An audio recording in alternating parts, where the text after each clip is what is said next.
जय हिंद दोस्तों। जैसे पिछले क्लासों में हम लोग देख चुके हैं कि रासायनिक अभिक्रियाएं एवं समीकरण, ये हमारा साइंस का पहला चैप्टर चल रहा है जो 10 क्लास का है। और पहला पार्ट का ही नाम है रासायनिक अभिक्रिया एवं समीकरण, जो कि अगर भारतीय भवन या किसी अन्य प्रकाशन का लीजिएगा तो वो केमिस्ट्री है, ये केमिस्ट्री का पार्ट आता है। तो इसमें रासायनिक समीकरण लिखना, हम लोग एक समीकरण को देखे थे पिछले क्लास में, एक समीकरण को देखे थे। समीकरण क्या था कि magnesium plus oxygen, magnesium plus में ऑक्सीजन, जब इसको यानी मैग्नीशियम को ऑक्सीजन को उपस्थिति में जलाया जाता था तो हमारा बनता था क्या, मैग्नीशियम ऑक्साइड, मैग्नीशियम ऑक्साइड। लेकिन क्या इतना हम लिखेंगे? एक रासायनिक समीकरण को लिखने के लिए हमें इतना लिखना पड़ेगा।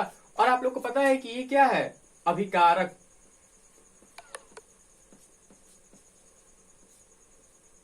और ये क्या है, उत्पाद। इससे तो हमें कुछ भी जानकारी भी नहीं मिल रहा है क्या हो रहा है क्या नहीं। बस हम मैग्नीशियम को ऑक्सीजन में जलाएं और हमारा क्या मिल गया, मैग्नीशियम ऑक्साइड। जैसे पिछले क्लास में देखें कि सफेद चूर्ण बचता है। तो इस तरह से हम नहीं लिखेंगे, इसका फॉर्मूला का उपयोग करेंगे। जो भी इसका फॉर्मूला होता है, जैसे मैग्नीशियम का Mg, ऑक्साइड के O2, और इस तरह से चलिए देखते हैं। मैग्नीशियम का क्या हो जाएगा, Mg प्लस O2, अभिक्रिया हुआ, यानी कि अगर ऑक्सीजन को उपस्थिति में जलाया जाए इसको तो हमारा MgO, यानी कि लिखने का तरीका क्या होना चाहिए हमारा, एक रासायनिक समीकरण को लिखने का तरीका हमारा ये होना चाहिए। और एक बात की जरा देखिए, गौर कीजिए इस पे, MgO2, आप लोग को पता है कि आप जितना, यानी कि ये हमारा कोई केमिकल हो गया और इन केमिकल से मिलाकर हम कुछ बना रहे हैं। तो मान चलो 100 ग्राम ये डालिए, 200 ग्राम ये, टोटल कितना, 300 ग्राम। तो जब हमारा उत्पाद मिलना चाहिए वो 300 ग्राम मिलना चाहिए ना।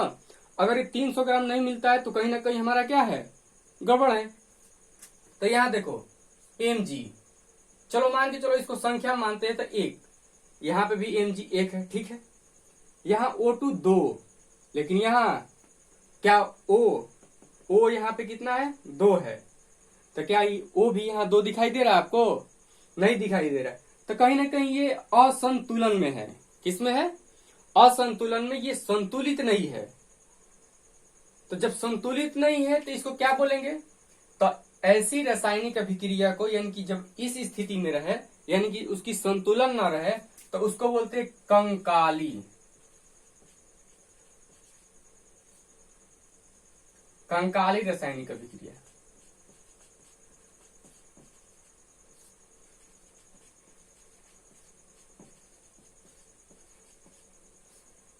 इतना बात आप लोग को समझ में आ रहा है कि रासायनिक समीकरण लिखना कैसे चाहिए। रासायनिक समीकरण इसी तरह से लिखना चाहिए, तीर का निशान आपका बताता है कि अभिक्रिया किस साइड में हो रहा है।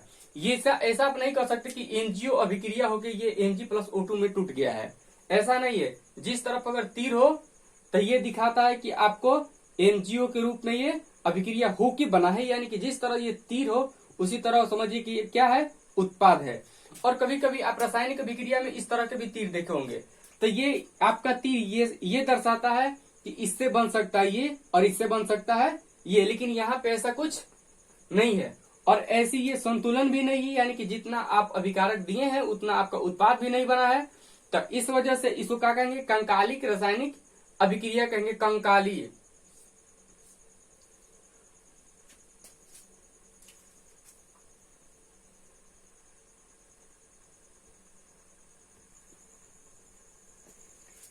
चलिए, जैसे कंकालिक रासायनिक समीकरण को हम लोग देख रहे थे कि वो संतुलित नहीं था। तो संतुलन का महत्व क्या है कि अगर हम उसको संतुलन क्यों करें, अभी बताएं कि ये संतुलन नहीं है। तो आखिर संतुलन नहीं है तो इस बात को बताने का क्या मतलब है, यानी कि कुछ उसको संतुलन करना पड़ेगा। जब संतुलन करना पड़ेगा तो संतुलन करने से हमें फायदा क्या है, उसका महत्व क्या है, उससे जानने से पहले एक चीज अगर तुम सोचो तो ये सोच पाओगे कि अगर कोई चीज अभिक्रिया होती है तो उसमें क्या क्या बदलाव आ सकते हैं, ये हमें जानना चाहिए कि कैसे कैसे बदलाव हमें देखने के लिए मिल सकते, उसकी विशेषताएं क्या है, यानी कि इन अभिक्रियाओं की विशेषता क्या है। तो रासायनिक अभिक्रियाओं की विशेषताएं मुख्यतः 5 है। जैसे पहला, गैस की उत्पत्ति। कुछ ऐसी अभिक्रियाएं होती हैं जिसमें अगर होने के तुरंत बाद उसमें से गैस उत्पन्न होते हैं, कोई ना कोई गैस निकलेंगे। गैस कोई भी हो सकता है, नाइट्रोजन हो सकता है, हाइड्रोजन हो सकता है, CO2 हो सकता है, कुछ भी हो सकता है। दूसरा, अवक्षेप का बनना। कुछ अभिक्रियाएं ऐसी होती हैं जो जड़ से खत्म हो जाती है। अगर आप किसी को यहाँ किसी चीज में अभिक्रिया करा रहे हैं तो वो जस्ट अभिक्रिया खत्म होने के बाद वो टोटली उत्पाद बन जाएगा, यहाँ कुछ भी नहीं बचेगा। और कुछ जैसे कि अभी मैग्नीशियम और ऑक्सीजन के ऊपर से मैग्नीशियम को जला रहे थे तो सफेद चूर्ण हमारा बच रहा था, तो वो क्या है, एक अवक्षेप है। तो कहीं ना कहीं अवक्षेप का भी बनना क्या है, स्वाभाविक है। तीसरा, रंग परिवर्तन। अगर कई सारे ऐसे अभिक्रियां हैं जिनको अगर आप अभिक्रिया कराते हैं तो उसमें रंग में भी परिवर्तन आ सकते हैं। अगर प्रोडक्ट नहीं, अभिकारक, जो भी अभिकारक है हमारा, अगर उसका रंग कुछ और है और जैसी वो अभिक्रिया होगा जब प्रतिफल के रूप में आएगा तो उसका रंग बदल जाएगा। उसके बाद चौथा है, ताप में परिवर्तन हो सकता है, यानी पहला गैस की उत्पत्ति हो सकती है, अवक्षेप बन सकता है, रंग में परिवर्तन हो सकता है। चौथा है ताप में परिवर्तन। और ताप में परिवर्तन क्या है कि कोई मान के चलो उसका हीट स्थिर है या कुछ भी है, जैसे ही वो अभिक्रिया कराओगे उससे तो उसका हीट बदल जाएगा, यानी कि बढ़ भी सकता है और घट भी सकता है। ऐसा नहीं है कहा गया है कि बढ़ेगा। ताप में परिवर्तन होने का मतलब घट भी सकता है, बढ़ भी सकता है। उसके बाद अवस्था में परिवर्तन। जस के तस मान के चलो अभी मैग्नीशियम ऑक्साइड बना तो कुछ, और इसकी अवस्थाएं क्या हो जाती है, बदल जाती है। जैसे अभी कल ही बताए थे कि अगर अंडा को तुम उबालते हो तो लिक्विड से सीधे सॉलिड फॉर्म में आ गया, तो यह अभिक्रिया हुआ कि नहीं हुआ, बिल्कुल हुआ।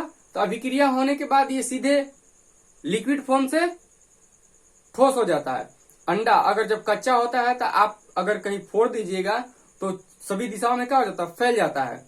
लेकिन अगर उसको उबाल दीजिएगा, उबालने का मतलब उसको हीट प्रोड्यूस कीजिएगा, उसको हीट दीजिएगा, तो हीट के माध्यम से वो क्या हो जाता है, हार्ड हो जाता है, सॉलिड स्टेट में हो जाता है, यानी कि उसकी अवस्था भी परिवर्तन हो रही है। तो रासायनिक अभिक्रिया की ये सब क्या है, विशेषता। इन चीजों को हम लोग इससे फेस करते हैं। अब चलिए आप अपने टॉपिक पे आते हैं कि संतुलित रासायनिक समीकरण का महत्व क्या है। अभी तुरंत देखे हैं कि जैसे था मैग्नीशियम प्लस में O2, ये हमारा अभिक्रिया का चिन्ह, यानी कि कुछ ना कुछ उत्पाद बनेगा। तो बना था MgO, यानी मैग्नीशियम ऑक्साइड। ये हमारा क्या है, तो अभिकारक है।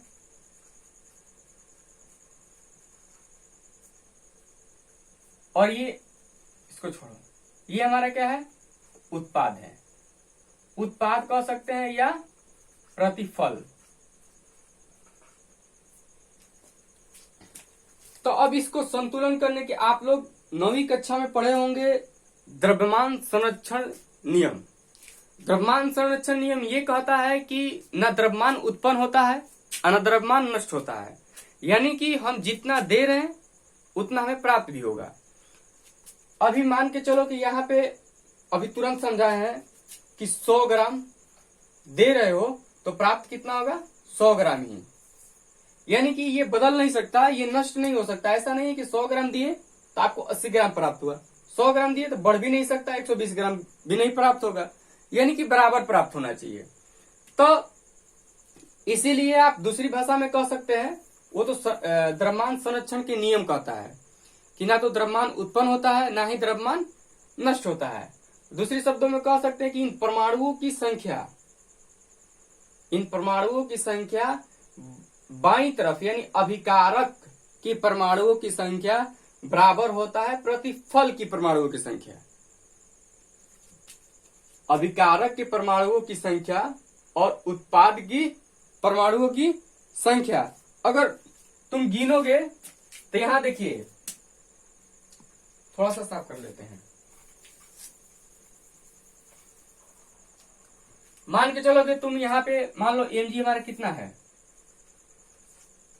Mg की संख्या 1, ऑक्सीजन की संख्या 2। इस साइड में चलो, Mg कितना है हमारा, यानी मैग्नीशियम 1, O कितना है 1। तो ये तो पूरा का पूरा नियम ही उल्लंघन हो गया ना। परमाणुओं की संख्या इधर कितना हो गया 3, इधर कितना 2। तो क्या है सही है? नहीं सही है। बस इसी को सिद्धांत को फॉलो करने के लिए हमें ये संतुलन बनाना जरूरी है। असंतुलन क्यों ना बनाए, आपको भी समझ में आ रहा है कि अगर मान के चलो 500 ग्राम चीनी 1 लीटर में घोल रहे हैं, 500 ग्राम चीनी 1 लीटर में क्या कर रहे हैं, घोल रहे हैं, तो वो बढ़ के होना चाहिए ना 1.5 लीटर, कि 1 लीटर रहेगा? बिल्कुल नहीं रहेगा। तो यही बात होती है, तो क्यों ना करें हम इसको संतुलन। तो संतुलन करने के लिए आपको देखिए, अब आपको यहाँ कुछ करना पड़ेगा। जैसे हम यहाँ क्या लगा देते हैं 2, अब इधर 2 लगाएं तो इधर भी हमें 2 लगाना है, इधर 2 लगाएं तो इधर भी 2 लगाना है। ऐसा नहीं है कि जिधर मन उधर लगा देंगे। अभी पता है कि ना नष्ट होता है ना ही उत्पन्न होता है। अगर यहां लगा दीजिए तो ये तो उत्पन्न हो गया है, तो दोनों तरफ लगाएंगे तो संतुलन इसका समान रहेगा, और इस तरह हमारा द्रव्यमान भी देखिएगा ठीक हो जाएगा। जैसे यहां भी लगा दिए 2, दोनों तरफ कर दिए। समीकरण का यही मतलब होता है कि जो कोई भी समीकरण हो, अगर आप मैथ भी सोल्व कर रहे हैं, तो अगर उसमें भी कुछ करना हो तो आपको जो भी कीजिएगा दोनों तरफ कीजिएगा। कोई भी समीकरण होता है उसमें 2 पक्ष होते हैं, और इसमें हमारा ये अभिक्रिया के चिन्ह है, उसमें क्या होता है, इक्वल का चिन्ह होता है, अभिकारक और उत्पाद। तो इसमें कितना है 2, इधर भी हमें 2 लगाना पड़ेगा, यानी दोनों तरफ। चलिए अब गिनिए, यहां कितना Mg कितना हो गया 2, Mg 2, O2 कितना 2, यहां Mg कितना 2, यहां O कितना है, क्योंकि 2 से गुणा करिए तो Mg में भी होगा O में भी होगा, O भी हमारा कितना हो गया 2, यानी कि यह भी 4 और यह भी कितना 4। अब जाके दोनों क्या हो गया, समान हो गया, और इस तरह से ये हमारा समीकरण क्या हो गया, पूरा। संतुलन देखेंगे कि रासायनिक, कोई भी रासायनिक समीकरण अगर असंतुलित है तो उसको संतुलित कैसे करें। कुछ नियम है, अगर उसको फॉलो करिएगा तो बहुत ही आसानी से, बड़ी इजी है, आसानी से आप कर ले जाइएगा, तो तुरंत हो जाएगा, संतुलित हो जाएगा। और संतुलित न हो तो उस अभिक्रिया को क्या कहते हैं, याद रखिएगा, कंकाली रासायनिक समीकरण। मान चलो जब ये संतुलित, अभी तो ये संतुलित है, यानी कि संतुलित हो गया, संतुलित रासायनिक समीकरण, ये संतुलित रासायनिक समीकरण है। अगर मान के चलो अभी संतुलित नहीं किए हैं, प्लस O2 अभिक्रिया MgO, तो इसको क्या बोलेंगे, कंकाली रासायनिक समीकरण। चलिए कुछ रासायनिक समीकरण को हम लोग संतुलित करेंगे और उसके माध्यम से ही सीखेंगे।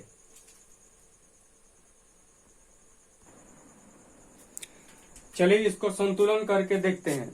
पहले ये जांचेंगे कि ये कंकाली है या संतुलित रासायनिक समीकरण है।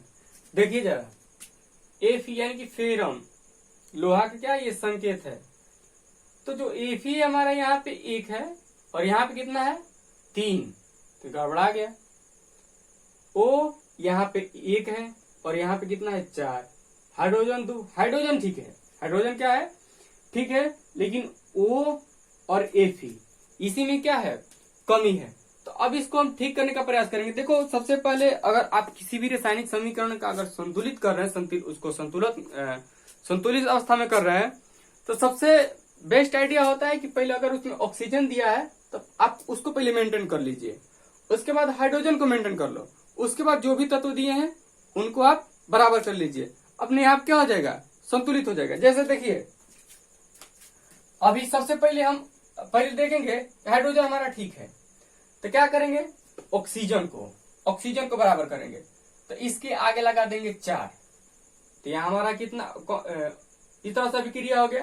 तो अब देखिए एक चीज और आ गया कि यहाँ 8 को 4 दूनी 8, देखो इसमें और जो ये ऊपर होता है इसमें भी गुना होगा और इसमें भी गुना होगा, तो ऑक्सीजन 4 को हो गया, ये ठीक है।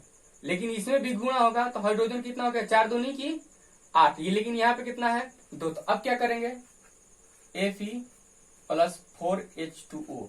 4H2O का मतलब आप समझ रहे हैं कि 4 दूनी 8, नीचे से भी गुना होता है सामने में, तो 4 दूनी 8 को हाइड्रोजन और यहाँ इसके सीधे सीधे गुना होगा, तो 4 को कितना है ऑक्सीजन। अभिक्रिया Fe3O4, तो प्लस में अभी यहाँ पे भी क्या करेंगे हम 4 लगा देंगे 4H2O, यानी कि 8 को हमारा H2O भी हो गया। अब देखो 8 को है हाइड्रोजन, 4 दूनी की 8 को हाइड्रोजन, 4 दूनी की 8 को है हाइड्रोजन, और यहाँ पे 4 को O है, लेकिन यहाँ पे भी 4 O है। इसका भी गिनती उसी तरह होता है जिसे इसका आप गिनती कर रहे हैं 4। अब फंस रहा है केवल Fe3।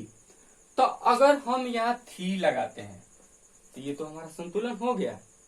चलिए एक बार फ्रेश लिखते हैं, 3Fe प्लस 4H2O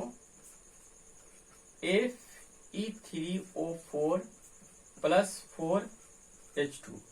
गिनिए, Fe कितना 3, हाइड्रोजन कितना, देखो यहां से यहां में भी गुना होगा, 4 दूनी की 8, और ऑक्सीजन कितना है केवल 4, इसमें कोई नीचे नहीं है तो केवल 4, इसमें गिनो।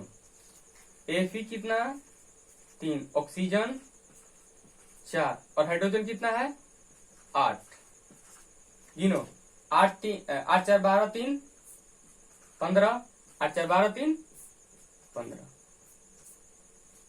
यानी कि जितना दिए हैं उतना हमारा क्या हो गया यहाँ पे प्राप्त हो गया। तो इस रासायनिक समीकरण को क्या कहेंगे, संतुलित रासायनिक समीकरण। लेकिन सोचो कि हम ऐसे फटफट कर दिए, लेकिन तो इसको कर दिए ठीक है, लेकिन ये किस विधि, यानी कि इस विधि को हम कौन सा नाम देंगे, किस विधि से हम इसको संतुलन कर दिए। कोई विधि कोई नियम तो होगा ना, तो है नियम है इस, जो भी आप लोग चिंता मत करिए, संतुलित कुछ अभिक्रियाओं को लेके कुछ असंतुलित अभिक्रियाओं को लेके एक स्पेशल वीडियो इस पे अपलोड कर देंगे, ताकि आपको और अच्छे से भी समझ में आ जाए और कई रासायनिक समीकरणों का आप संतुलन करना वहीं पे जान जाइएगा। डिफिकल्ट से भी डिफिकल्ट रासायनिक समीकरण का आप संतुलित कर लीजिएगा। अभी थोड़ा यहाँ समझिए, जो भी हम इस रासायनिक समीकरण को जिस विधि से संतुलित कर दिए हैं, उस संतुलित को कहते हैं अनुमानित या हीट एंड ट्रायल विधि। हीट एंड ट्रायल विधि, ये हमारा एक विधि है जो कि आपका सरकारी किताब में जो भी ब्रिटिश आता है उसमें दिया है, और जो आपका भारतीय भवन है उसमें दिया है अनुमान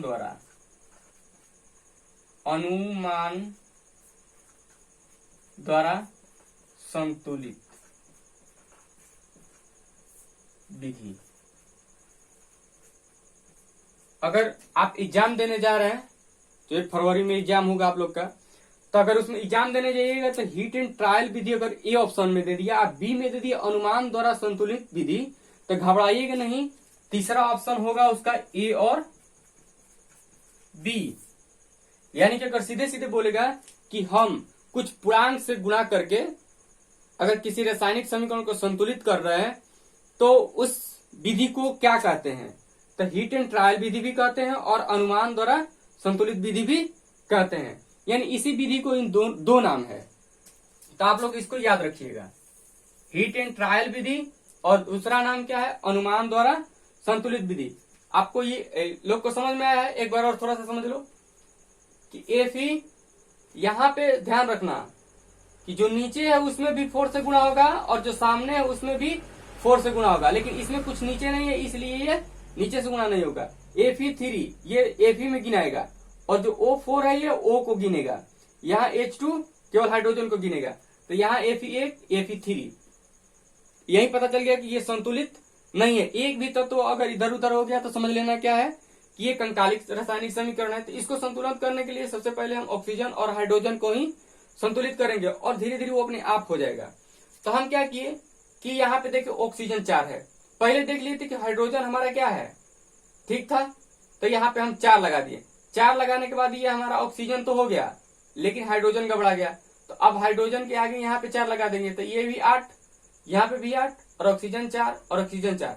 अब आ गया था Fe3 था, इधर Fe था, तो इधर भी 3 और इधर भी देखिए 3, और इस तरह से ये हमारा रासायनिक समीकरण क्या हो गया था, संतुलित हो गया था। और इस विधि को क्या कहते हैं ये भी आप समझ गए, और एक स्पेशल वीडियो आ जाएगा केवल उसमें रासायनिक समीकरणों को संतुलित किया जाएगा, उसमें आप अच्छे से और समझ जाइएगा। यहाँ तक तो आपको समझ में आ गया होगा। अगर फिर भी डाउट है, हाँ फिर भी डाउट है तो आप कमेंट में बता सकते हैं कि सर यहाँ पे डाउट है। उस डाउट को लेके ही हम उस वीडियो में बता देंगे।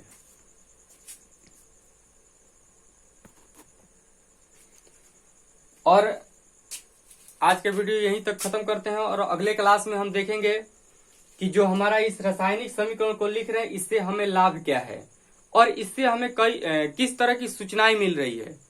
यानी कि ये जो रासायनिक समीकरण हम लिखते हैं इससे हमको कौन कौन सी सूचना मिलती है और इसके उपयोग से हमें लाभ क्या है, और तो और इसकी सीमाएं कहाँ तक है, कहाँ तक इसकी सीमा है, वो भी हम कल देख लेंगे। और कल की वीडियो कुछ खास होने वाला है, इसलिए खास होने वाला है क्योंकि इसमें मेन पॉइंट क्या है कि Fe हमारा क्या है, H2 हमारा क्या है, ये तो हम बताए ही नहीं। तो इसी रासायनिक अभिक्रिया में इस तरह से बताना होगा कि ये क्या है, ये क्या है। तो किस तरह से बताएंगे ये कल की वीडियो में जानेंगे। और एक बात, क्या Fe हम जो लिख रहे हैं, H2 लिख रहे हैं, Fe3 कहीं अगर बाहर गए तो लिख दिए तो क्या उन लोग को समझ में आएगा या नहीं आएगा, क्या वहां की अलग होता है या यहाँ के अलग है। मान चलो तुम यहाँ पढ़े हो Fe फेरम, चले गए विदेश में, अब वहां कहीं पे लिख दिए और उसको नहीं समझ में आया तो आखिर ये सब क्या है, इसकी जानकारी कल के वीडियो में। तब तक लिए जय हिंद।